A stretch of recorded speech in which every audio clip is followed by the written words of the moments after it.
On nous apprend à faire confiance à l'autorité, à écouter, à la respecter, à lui obéir. Mais que se passe-t-il quand l'autorité trahit?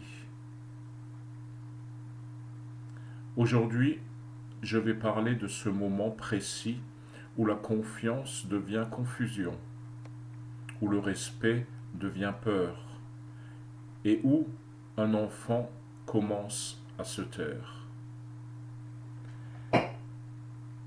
J'ai grandi dans un environnement fragile. La pauvreté, l'absence, les blessures invisibles. Très tôt, j'ai compris que certains adultes détenaient un pouvoir immense, un pouvoir moral, un pouvoir éducatif, un pouvoir spirituel.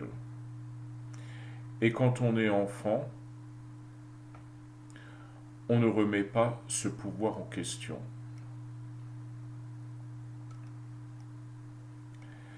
Quand une figure d'autorité vous parle, vous pensez qu'elle sait.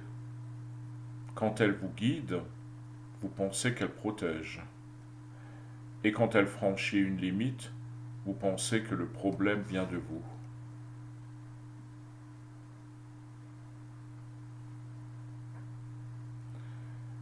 Le silence ne commence pas par la peur, il commence par la confusion.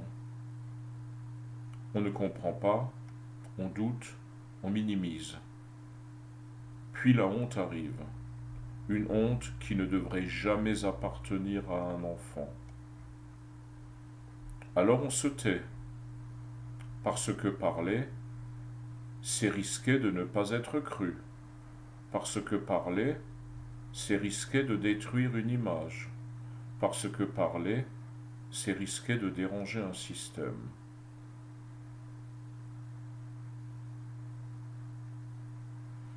Et quand le silence s'installe, à 10 ans, il ne disparaît pas à 13, il s'enracine. À 17 ans, je pensais avoir appris à vivre avec ce silence.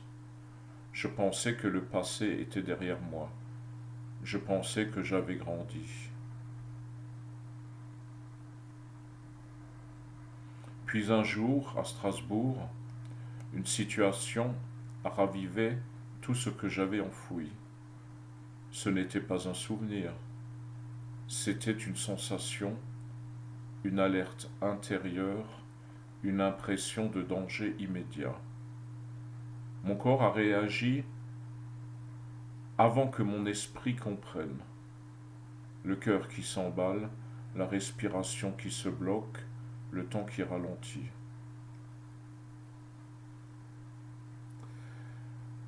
Ce n'était plus seulement un moment présent, c'était toutes les blessures passées qui remontaient d'un seul coup. Quand on a été trahi par l'autorité dans l'enfance, le corps garde la mémoire. Et face à une menace, il ne réfléchit pas, il survit.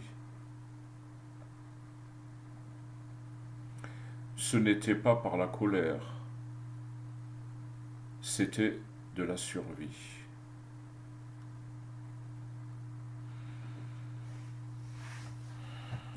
En quelques secondes, je n'avais plus 17 ans.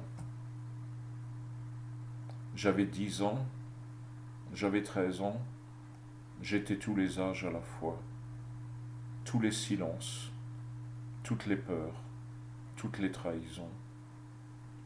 Quand un traumatisme ancien se réactive, on ne vit plus le présent, on revit le passé.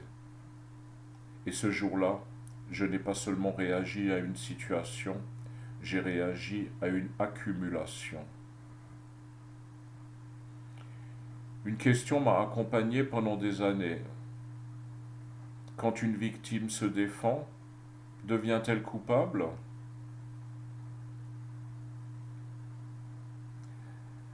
On parle souvent des actes, on parle rarement des traumatismes qui les précèdent.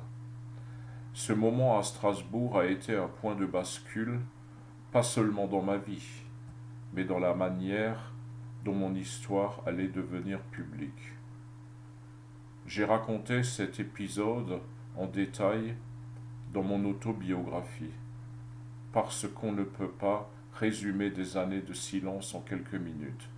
Certains événements méritent d'être racontés sans raccourci.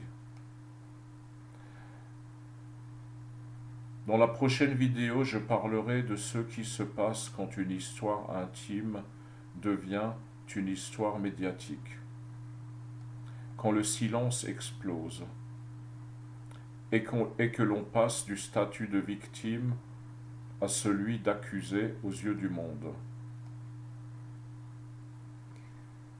Si cette vidéo vous parle, abonnez-vous, parce que cette série ne parle pas seulement de mon histoire, elle parle de la manière dont l'autorité peut briser et de la manière dont on peut se reconstruire.